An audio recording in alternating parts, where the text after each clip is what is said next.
Bonjour, nous poursuivons aujourd'hui notre lecture du chapitre 18 du livre des Nombres à partir du verset 8.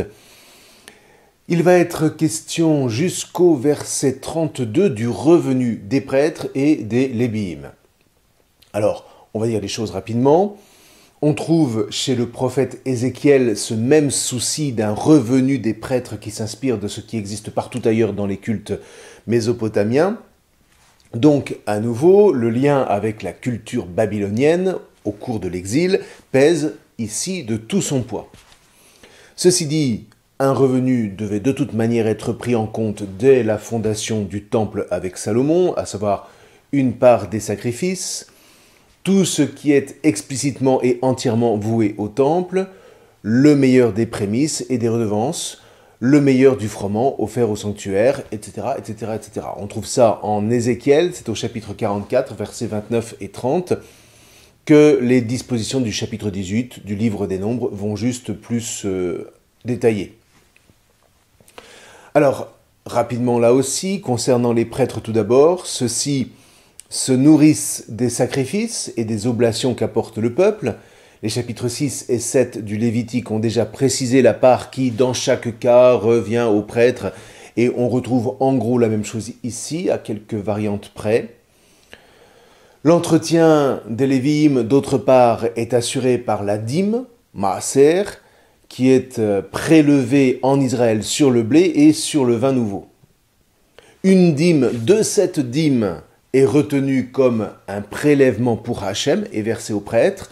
Là, il s'agit bien évidemment de la mise en place d'un véritable impôt en faveur du clergé, mais en soi, ce n'est pas tellement surprenant. C'est exactement ce qu'on avait en Égypte, où chaque sanctuaire important était un véritable État dans l'État. Rappelez-vous le sanctuaire mémorial de Ramsès III. On estime à près de 80 000 les personnes qui étaient à son service, de sorte que, avec son administration, ses réunions cultuelles, ses repas, ses adoubements, etc., etc., etc., il était évidemment capable d'exercer un lobbying des plus actifs au plus haut sommet de l'État. On a le même schéma ici, donc, à la différence près évidemment que Pharaon a un statut religieux que n'auront jamais les rois d'Israël. Mais en attendant, ce sont bien les conditions de fonctionnement d'une institution autonome qui sont établies ici.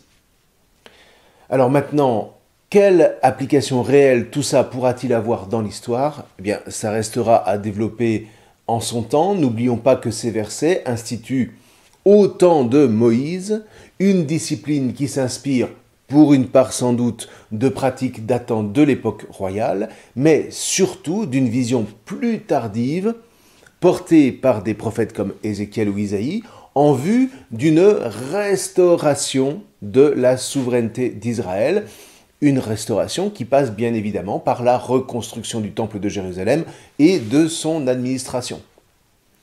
Alors, je vous le redis encore, ces prescriptions qui sont vraiment impressionnantes à lire parce qu'on sent ici tout un mouvement convergent vers le Mishkan, ces prescriptions donc sont certes tardives quant à leur rédaction, mais les rédacteurs sacerdotaux n'en ont pas moins profondément conscience d'être fidèles aux prescriptions qui remontent jusqu'à Moïse.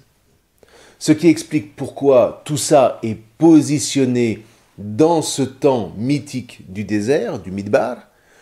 Tout ça est le fruit d'une fidélité retrouvée à la Torah, sachant que sa mémoire perdue au fil des siècles, d'une part par la royauté d'Israël, les 10 tribus du Nord, puis d'autre part par la royauté de Juda, a été toujours, d'après la lecture de ces rédacteurs sacerdotaux, à l'origine de l'exil.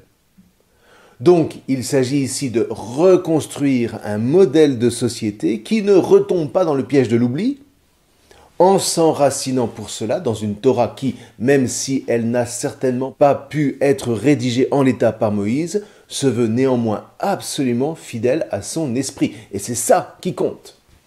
C'est ça qui fait que cette Torah n'est aucunement une institution obsolète. La rédaction se veut résolument contemporaine de l'histoire vécue par chaque génération d'Israël jusqu'à aujourd'hui. La Torah n'a pas pour objectif de se contenter de gérer un petit peuple de bédouins égarés dans le désert, quitte à reporter sans discernement les lois de la vie nomade sur celles d'une vie sédentaire une fois installée en terre promise. La Torah assume un développement organique et naturel de la pensée de Moïse, né certes dans le Midbar, mais mise en forme à l'époque de l'exil pour permettre aux descendants de ce peuple, tout sédentaire qu'il soit devenu, de garder ce qui fait son âme, sa nefesh, depuis le commencement. Et dans le fond, vous voyez, comprendre ça permet d'assumer complètement l'accomplissement qu'en proposera le Christ Jésus concernant les nations. On pourrait résumer les choses un peu comme ça. Est-ce que, dès Moïse, tout ce système de sacrifices et de revenus est aussi explicitement en place que le déploient les livres du Lévitique et des Nombres? Assurément pas. Néanmoins, en articulant tout ce système, les auteurs exiliques ont absolument conscience qu'ils sont dans le droit fil des institutions qui remontent à Moïse.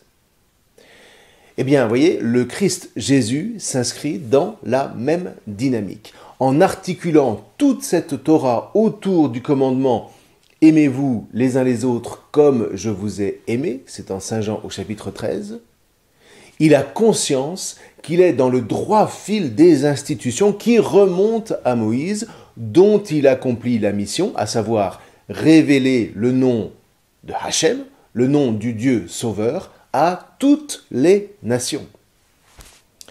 Bref, alors, maintenant qu'on a compris cette dynamique, vous pouvez lire tout ça, tout ce passage-là, d'un seul tenant. Je voudrais seulement attirer votre attention sur quelques points du texte. Le centre des versets 8 à 19, concernant les revenus des prêtres, des Kohanim, est constitué par les versets 11 à 14 qui livrent la marque même de la bénédiction liée à l'élection, à travers la séquence caractéristique de l'huile fraîche, du vin nouveau et du froment, qu'on retrouve un peu partout dans la Bible. Et c'est ça que vise le texte.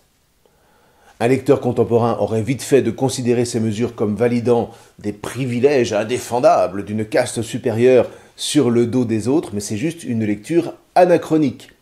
Ce qui est dit ici, c'est que la fidélité du peuple au culte de son Dieu entraînera la bénédiction dans l'alliance.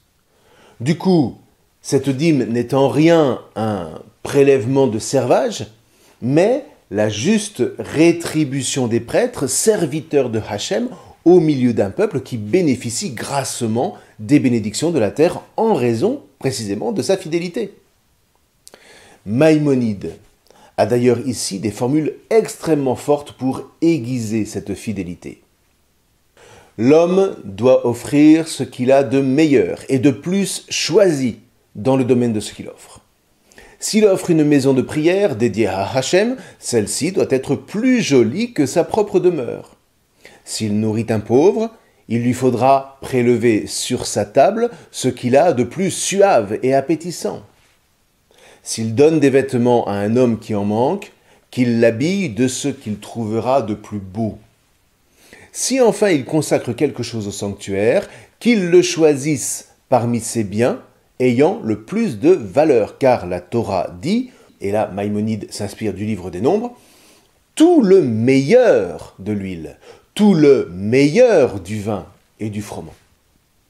Donc vous voyez, il s'agit vraiment d'un projet très élevé de société qui est inclus dans ces prescriptions qui, dans une lecture rapide et purement horizontale, semble ne parler que du revenu des Kohanim, telle une caste qui se ménagerait le meilleur de la crème.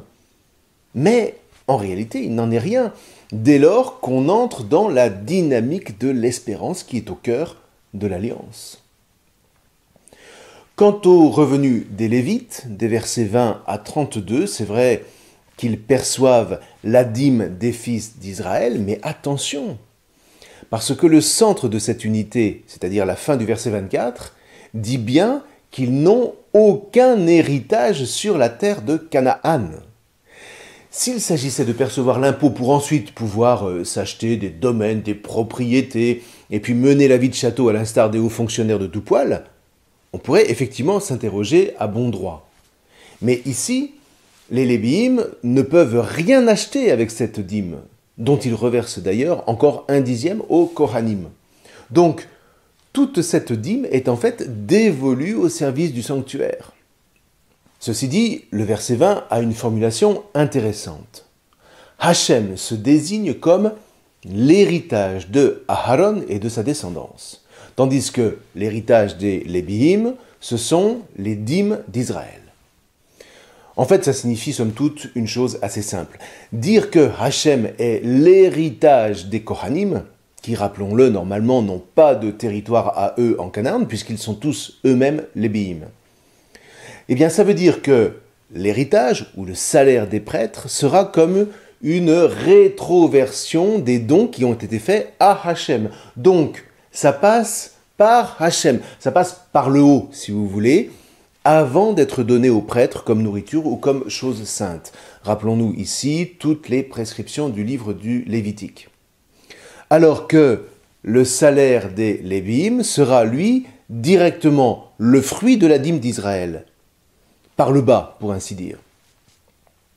Mais quoi qu'il en soit, encore une fois, aucun enrichissement n'est possible du fait que les Lévi'im, quels qu'ils soient, n'ont pas le droit à la propriété. Et David l'a bien compris dans le psaume 16. Garde-moi, Elle, car je m'abrite en toi. J'ai dit à Hachem, tu es Adonai, mon bonheur n'est rien sans toi. Hachem, mon héritage patrimonial et ma coupe, c'est toi qui soutiens mon sort. Les cordeaux sont échus pour moi dans les délices, mon héritage m'enchante. Je bénis Hachem qui me conseille, la nuit même mes reins m'instruisent. Je place Hachem devant moi, il est à ma droite et je ne serai pas ébranlé. Aussi mon cœur se réjouit-il et ma gloire jubile, ma chair elle-même demeure en sécurité, car tu n'abandonneras pas ma nefesh au Sheol. Tu ne laisseras pas ton fidèle voir la fosse, tu me feras connaître la voie de la vie, la satiété de joie près de ta face, les délices à ta droite à jamais. Voilà, pour parler comme Jésus vis-à-vis de Marie, la sœur de Marthe, les Kohanim et les Lévi'im bénéficient en quelque sorte de la meilleure part. Mais cette part a un coût. Ni les uns ni les autres ne sont propriétaires de rien, entièrement dépendants de Hachem, comme des époux peuvent l'être l'un de l'autre. Et en ce sens, eh bien, ils sont un signe pour tout le peuple. Un peu comme les prêtres ou les religieux de l'Église sont un signe au milieu de leurs frères, ne possédant rien, pas même une famille, sinon Jésus pour seul héritage. Ce qui explique qu'une dîme soit demandée par l'Église aux membres de son peuple, sans que cela signifie que l'Église soit riche, entre guillemets, pour autant. La collecte de cet argent est en vue du service cultuel dont elle a reçu la charge et participe aux œuvres de charité qui sont la marque des chrétiens. Comme quoi, vous voyez, là encore, ce texte, apparemment purement administratif, fonde les aspects les plus concrets de la vie de l'Église qui ne trouve pas ailleurs que dans la Torah les tenants de son propre fonctionnement au milieu des nations. Encore une manière de montrer qu'elle se reçoit à son tour de Moïse, par le Christ Jésus, non pas pour supplanter le peuple juif, mais pour le rejoindre, selon le projet même de la Torah de Hachem depuis le commencement du monde. Vous voyez, personnellement, c'est ça que je trouve fascinant dans l'Église. Cette dynamique d'accomplissement qui oblige les nations à se prononcer pour ou contre le primat de Hachem, pour ou contre le primat d'une charité qui place Hachem comme le seul héritage pour que les biens de ce monde ne fassent pas l'objet de l'appropriation de quelques-uns, se jouant de la misère de tous les autres. C'est un accomplissement de la justice, par lequel Hachem va pouvoir reconnaître les siens. Et encore une fois, on voit comment ici, par le Christ Jésus, l'Église ne se reçoit pas d'un autre patrimoine, d'une autre mémoire que de la Torah de Moïse. Voilà donc pour lire tout ce passage qui achève le chapitre 18. a priori bien rébarbatif, mais en définitive d'une haute portée spirituelle à travers les revenus par lesquels Hachem veille à ce que ceux qui sont consacrés à son service ne tombent pas dans la misère. Sous cet angle, ce chapitre ne manque pas de noblesse. Alors, je vous en souhaite une bonne lecture. Nous verrons la suite la prochaine fois. Je vous remercie.